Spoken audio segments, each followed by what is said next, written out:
La columna de esta semana se titula La vida tranquila. En pocos días se cumplirá un aniversario que no debe pasar desapercibido. Hace 3 décadas, el 27 de agosto de 1994, comenzó a funcionar en Chile el multicarrier para llamadas de larga distancia. Un hito que nos enseña qué pasa cuando se rompe un monopolio y nos advierte cómo los intereses de otros monopolios siguen coartando nuestro desarrollo y perjudicando los bolsillos de millones de chilenos. Hace 30 años, la ley del multicarrier cambió las reglas del juego. La lógica era simple.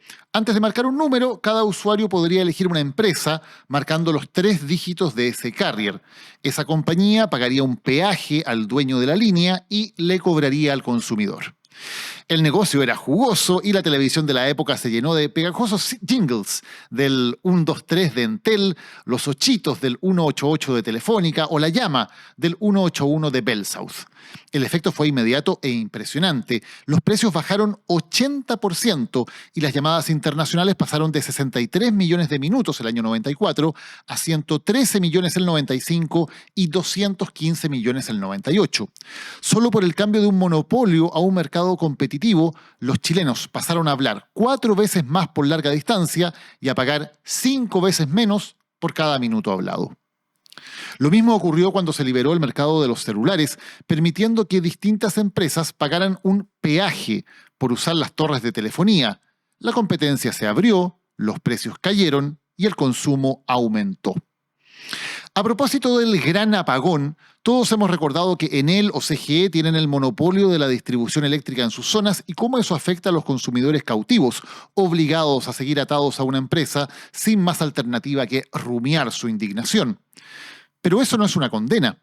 De hecho, poco después de que se instaurara el multicarrier telefónico, Chile estuvo a punto de implementar también un multicarrier eléctrico. La idea es similar. Distintas empresas le compran energía a los generadores, pagan un peaje al distribuidor por usar las líneas eléctricas y ofrecen planes y tarifas a los hogares que así podrían elegir entre diferentes compañías, tal como lo hacían entre el 123, el 188 o el 181. La idea fue parte de la agenda Procrecimiento conversada entre el gobierno y los grandes empresarios en 2001.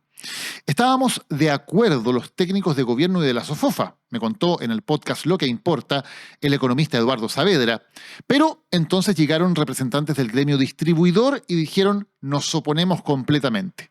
Y el tema, según recuerda Saavedra, se sacó de la agenda. Desde entonces, pese a ese acuerdo técnico, ha sido políticamente imposible implementarlo. Los expertos que impulsaron esa idea, antes de que el lobby metiera la cola, eran del gobierno de Ricardo Lagos. En 2011, el presidente Piñera lo anunció en su cuenta pública, prometiendo que abarataría costos para las familias chilenas. En 2013 fue una de las propuestas de consenso del Grupo Transversal de Expertos Res Pública, formada por economistas cercanos a la derecha, como Juan Andrés Fontaine y Klaus Schmidt-Hebel, y otros cercanos a la izquierda, como Dante Contreras y Andrea Repeto. Y en 2020, en el segundo gobierno de Piñera, volvió a anunciarse, pero la presión de los monopolios siempre ha sido más fuerte.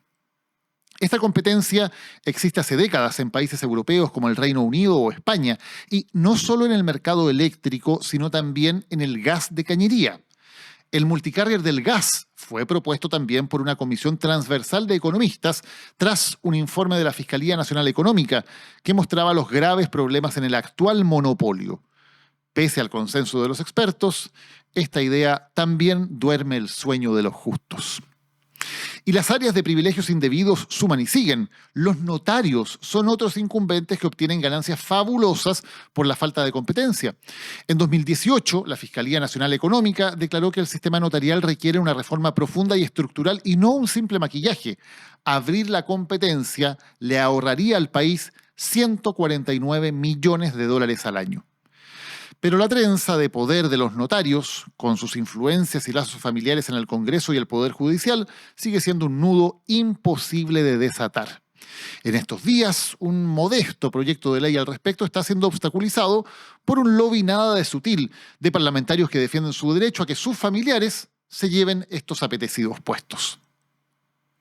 Cosa parecida ocurre con la reserva de cabotaje, que impide a empresas extranjeras ser parte del mercado de transporte marítimo dentro de Chile. La norma, insólita en un país que se vanagloria de abrir sus puertas a la inversión internacional, ha sido defendida por décadas por un eficiente lobby. En abril, hablando en el Congreso, el exministro de Hacienda Ignacio Briones, quien intentó modificar ese privilegio, sinceró el debate. Dijo que los principales opositores son los camioneros, que obviamente se benefician de tener cerrado el cabotaje y les encanta que ese mercado esté restringido, y también la Armada, que históricamente se ha opuesto, y yo supongo y sospecho, con las conversaciones que tuve cuando fue ministro, que es por proteger el empleo de sus exoficiales. Briones calcula que la reserva de cabotaje le cuesta al país entre 300 y 400 millones de dólares anuales, gran parte de los cuales los pagamos todos en el precio de los productos de consumo básico.